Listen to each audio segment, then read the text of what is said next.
minta keterangan ke dia. Itu beda pasti. Dia berbelit-belit, dia yang lakuin.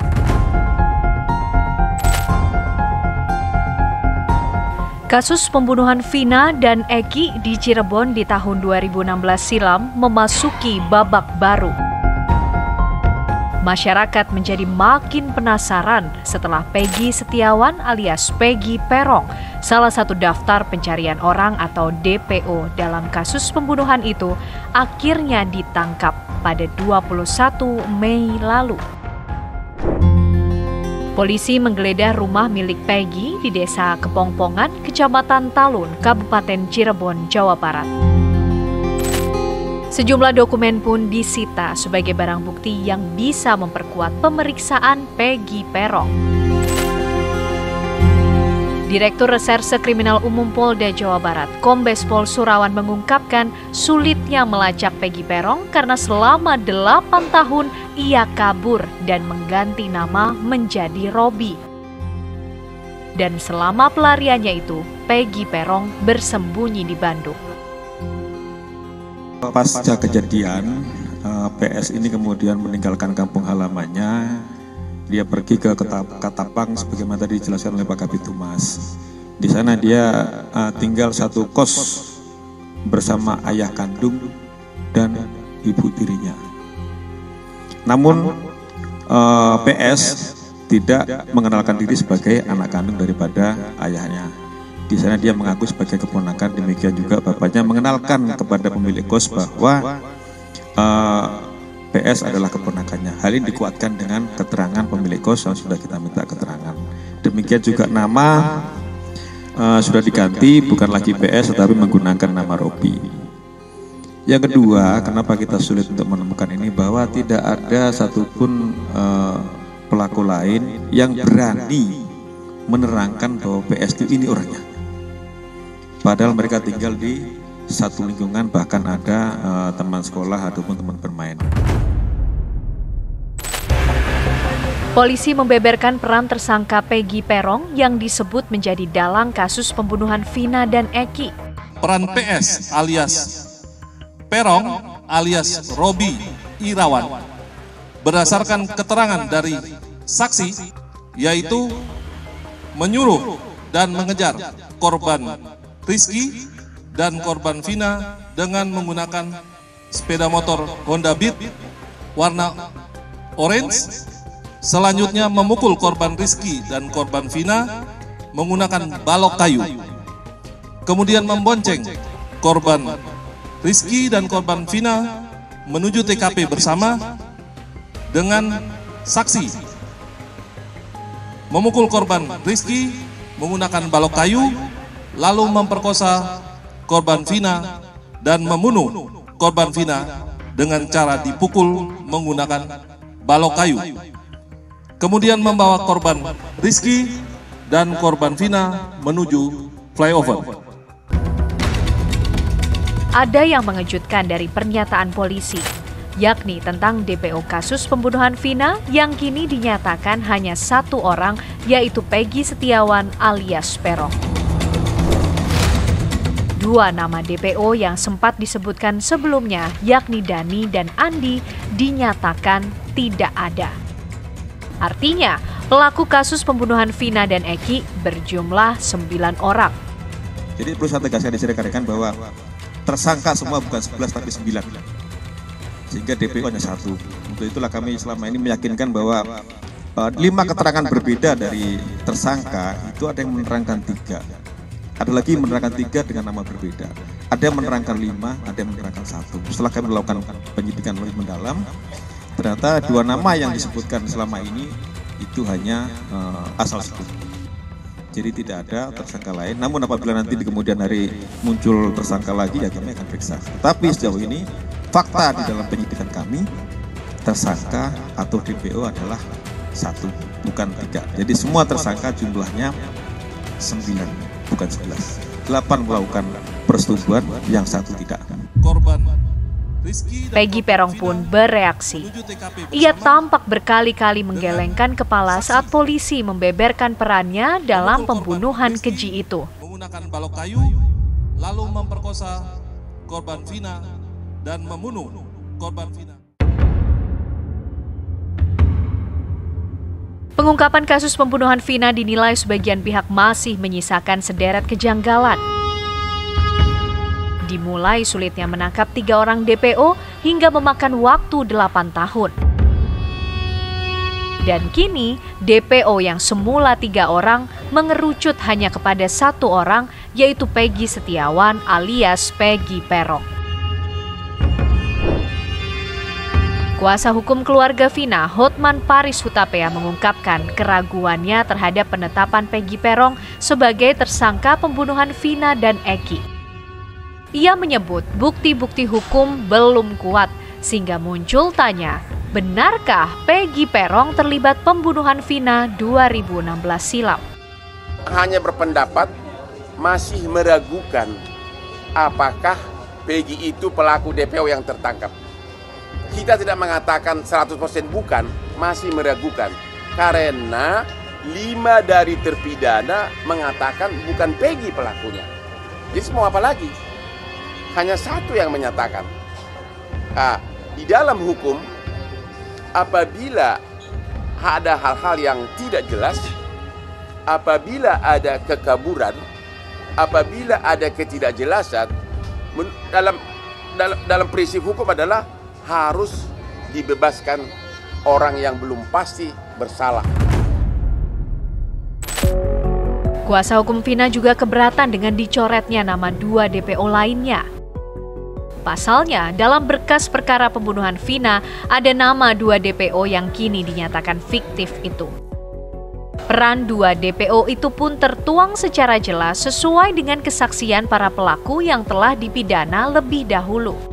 Kok hasil persidangan berbulan-bulan sudah ada putusan mengatakan bahwa ada 3 DPO, tiba-tiba dengan penyidikan kurang dari 2 minggu tiba-tiba disebutkan itu fiktif gitu loh, yang 2 DPO. Itu yang kita tidak, keluarga maupun kuasa hukum belum bisa terima.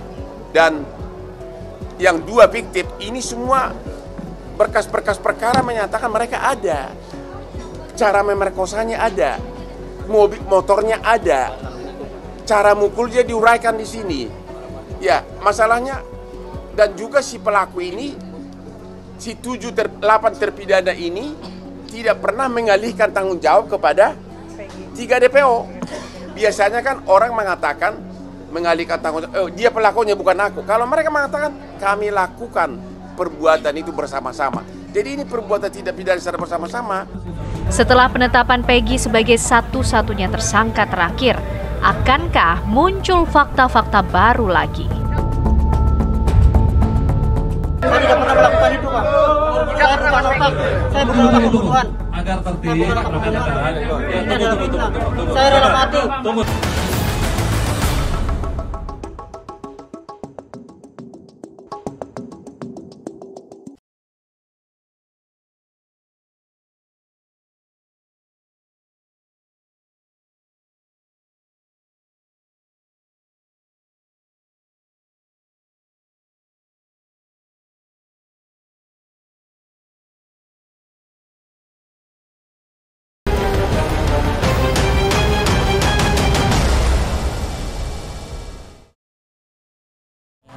sidang pengadilan. Tidak oleh. Saya tidak pernah melakukan itu. Saya tidak pernah melakukan itu. Saya tidak pernah melakukan itu, Pak. Saya bukan otak. Saya bukan otak pembunuhan. Agar tertib, Inilah Peggy Setiawan alias Peggy Peron yang telah ditetapkan sebagai tersangka dalam pembunuhan Vina dan Eki. Ia diancam hukuman pidana mati atau penjara seumur hidup. Peggy membantah sangkaan itu. Peggy menyerukan bahwa ia tidak terlibat dalam geng motor hingga pembunuhan sadis terhadap Vina dan kekasihnya. Undang-undang dan pasal yang dilanggar, pasal 340 KUH Pidana, junto pasal 55 ayat 1 ke 1 KUH Pidana, dan pasal 81 ayat 1 Undang-Undang RI nomor 35 tahun 2014 tentang perubahan atas Undang-Undang RI nomor 23 tahun 2002 tentang perlindungan anak, junto pasal 55 ayat 1 ke 1 KUH pidana dengan ancaman pidana mati, seumur hidup, dan paling lama 20 tahun. Penetapan Peggy sebagai tersangka otak pembunuhan Vina dan Egi dengan ancaman hukuman mati atau seumur hidup sontak membuat keluarga Peggy terpukul.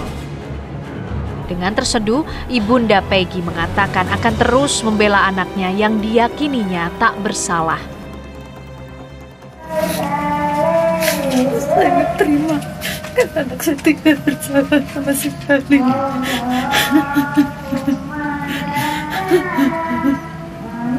Apapun yang terjadi, saya berani. Anak saya tidak melakukan kesalahan itu. Ibu akan terus berjuang ya, Bu? Ya, saya akan terus berjuang demi anak saya yang tidak bersalah apa-apa. Ayah, kamu tega dengan kesaksian palsu itu.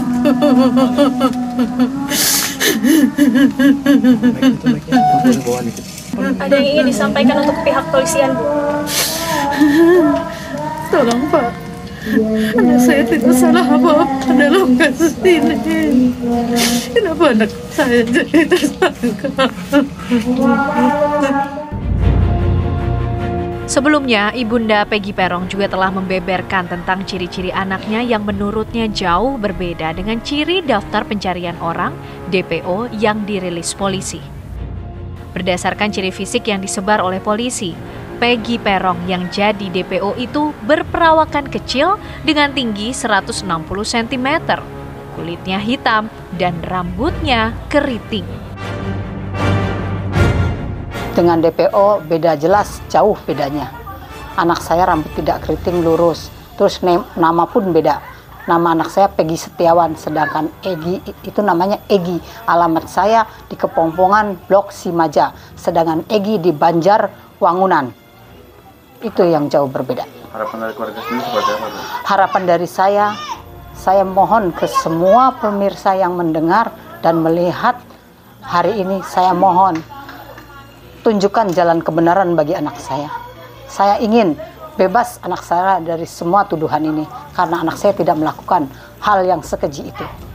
Bayangkan, anak kemampuannya segini gitu, masa ia melawan seorang Eki, anaknya polisi yang terpandang itu. Waktu 2016, waktu kejadian, anak saya pun lagi ada di Bandung, lagi kerja. Udah berangkat, sebelum kejadian sudah berangkat selama 3 bulan. Keluarga yakin bahwa Peggy Peron tak bersalah atas pembunuhan keji itu. Melalui tim kuasa hukum, keluarga Peggy akan mengambil langkah hukum dengan mengajukan pra-peradilan. Saya juga sempat kaget atas keberanian Peggy, dan saya semakin yakin bahwa Peggy bukan tertuduh atau tersangka dalam kasus pembunuhan Vina dan Egi, dan saya semakin yakin ingin membebaskan Peggy melalui pra-peradilan. Ada sudah beberapa saksi yang kita temui, seperti saksi Bondol dan juga bapaknya, pamannya yang sama-sama bekerja pada saat tanggal 27 Agustus 2016. Mereka sama-sama bekerja di Bandung untuk menyelesaikan pembangunan rumah milik Ko Aceng. Selain dikuatkan oleh para saksi, kuasa hukum Peggy juga akan membawa alat bukti lainnya sebagai alibi untuk membebaskan Peggy dari sangkaan pembunuhan itu. Di antaranya, bukti pembayaran upah saat Peggy bekerja sebagai kuli bangunan di Bandung. Selain kita bukti saksi-saksi yang ada di sana, mungkin ada beberapa catatan bahwa pada saat tanggal 26 Agustus 2006 Peggy masih menerima pembayaran dari Ko Aceng. Berarti itu kan walaupun hanya catatan kecil, itu kan membuktikan bahwa Peggy masih bekerja gitu, bahwa dia masih menerima pembayaran dari proyek pembangunan rumahnya Ko Aceng tersebut.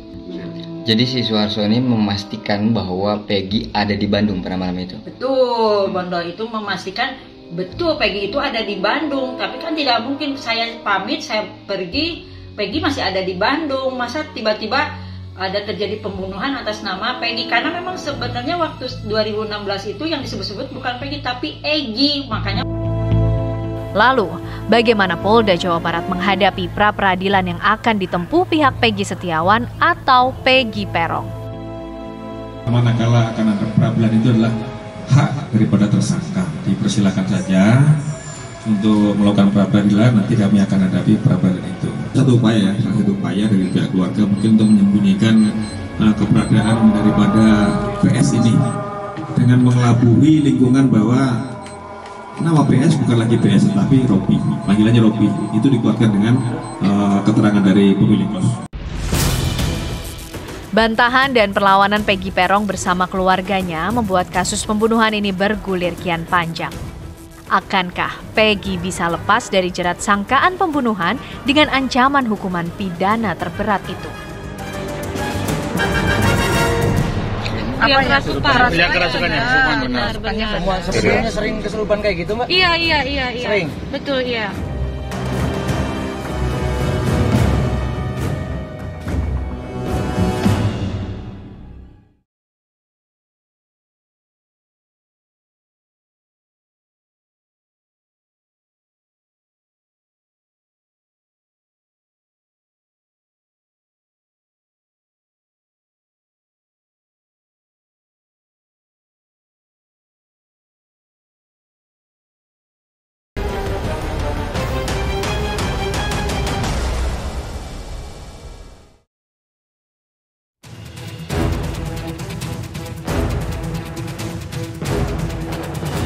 Kasus kematian tragis sepasang kekasih Vina dan Eki 2016 silam belum lepas dari sorot publik.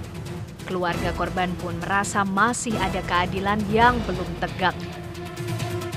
8 tahun berselang, kasus ini baru muncul kembali setelah kisahnya diangkat di layar lebar dan viral di jagat maya. Asumsi dan spekulasi pun masih terus mencuat di tengah masyarakat. Salah satu yang riuh di media sosial adalah tuduhan yang menyasar nama anak mantan pejabat di Cirebon, Jawa Barat. Ramadhani Purwadi Sastra, putra mantan Bupati dan Wakil Bupati Cirebon, Sunjaya Purwadi Sastra dan Wahyu Ciptaningsih, putra Bupati Cirebon, dikait-kaitkan oleh warganet dengan salah satu dari 3 nama daftar pencarian orang atau DPO awal yang diburu polisi. Merasa namanya menjadi perbincangan panas, Ramadhani angkat bicara. Ia membantah keras terlibat pembunuhan Vina dan Eki. Berarti pada saat itu, saya tuh umurnya masih sekitar 11 tahun. Saya masih di bangku 5 SD. Jadi, kalau saya dibilang terlibat kasus ini sangat-sangat tidak mungkin gitu. Karena pada saat itu, saya masih duduk di bangku 5 SD, seperti itu. Karena ada beberapa akun media ya, yang di TikTok maupun Instagram itu menggiring opini bahwa Dani ini nih anak pejabat besar gitu loh. Satu persatu saksi pun muncul dan buka suara. Pria bernama Aep ini adalah pegawai bengkel cuci mobil yang lokasinya tak jauh dari lokasi kejadian. Aep merupakan saksi yang pernah diperiksa polisi pada tahun 2016 lalu. Aep menceritakan bahwa ia melihat ada 8 orang di lokasi kejadian. Pernyataan Aep lainnya juga seperti membenarkan bahwa Peggy adalah salah satu sosok yang ada di lokasi saat peristiwa mengerikan 8 tahun lalu itu terjadi. Ya mengenal wajah aja, cuman nama-nama saya nggak tahu. Tapi sering interaksi nggak? Nggak pernah. Tapi yang 8 orang ini apa emang benar-benar ada di apa? Di TKP waktu itu apa gimana? Abang lihat? Kebetulan yang ada di TKP itu waktu itu sekitaran 8 orangan lah. Masalah DPO yang baru ketangkep itu dia menanyakan apakah saudara kenal sama orang ini. Ya saya mengenalinya, cuman saya tidak tahu namanya. Terus motornya apakah tahu motornya? Saya sebutkan ya saya tahu motornya apa, Smash gitu saya. Smash warna pink kan saya. Oh si Peggy ini dulu motornya Smash. Iya. Tapi emang si Peggy ini terlibat atau gimana? Waktu penangkapan itu saudara Peggy itu nggak ada ya waktu penangkapan itu. Tapi waktu pas kejadian itu ada. Linda yang disebut-sebut sebagai teman Vina yang sosoknya selama ini dipertanyakan juga muncul. Linda telah menjalani pemeriksaan penyidik Polda Jawa Barat. Lantas, apa yang sebenarnya diketahui Linda terkait kasus yang belum tuntas ini? Ke Peggy? Enggak kenal sama Peggy, pelaku? Linda ada di TKP, Mbak, katanya. Itu kan dari film, kalian bisa menggiring opini seperti itu kan. Gitu. Jadi dia nggak tahu sama. Tapi secara keseluruhan dari 8 terpidana sekaligus Peggy, kenal nggak Mbak secara pribadi? Enggak. Nggak kenal sama sekali. Saat kejadian lagi di mana, Mbak Linda? Ada di rumah. Kebetulan ada di rumah. Terakhir kontak dengan almarhum Vina sebelum kejadian berapa hari, Mbak? Sudah lama. Ada sebulan? Sebelum kejadian. Sudah lama banget.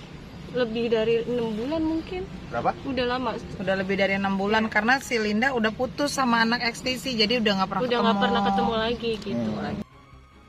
Vina pernah curhat nggak terkait asmara atau apa gitu? Enggak, karena itulah kita tuh hubungannya tidak sedekat yang difilmkan loh gitu. Cuma teman biasa aja.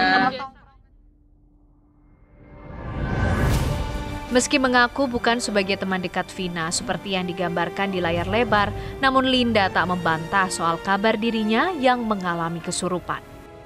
Kalau kesurupan Linda nggak ingat, tapi kan yang melihat yang ingat.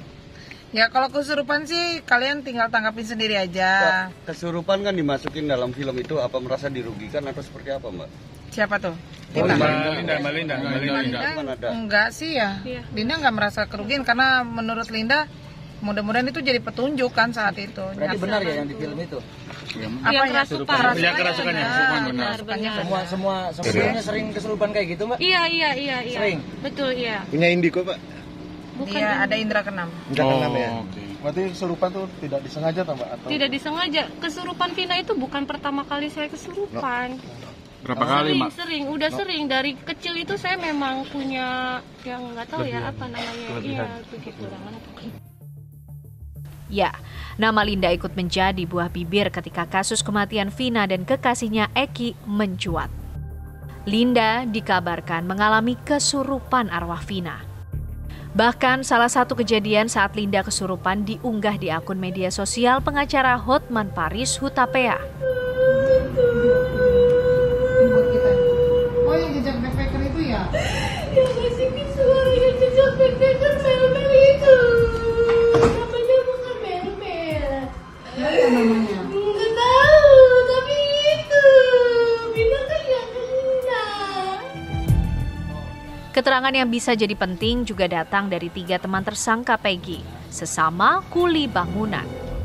Mereka adalah Ibnu, Suparman, dan Suharsono alias Bondol yang akan menjalani pemeriksaan polisi Jumat esok.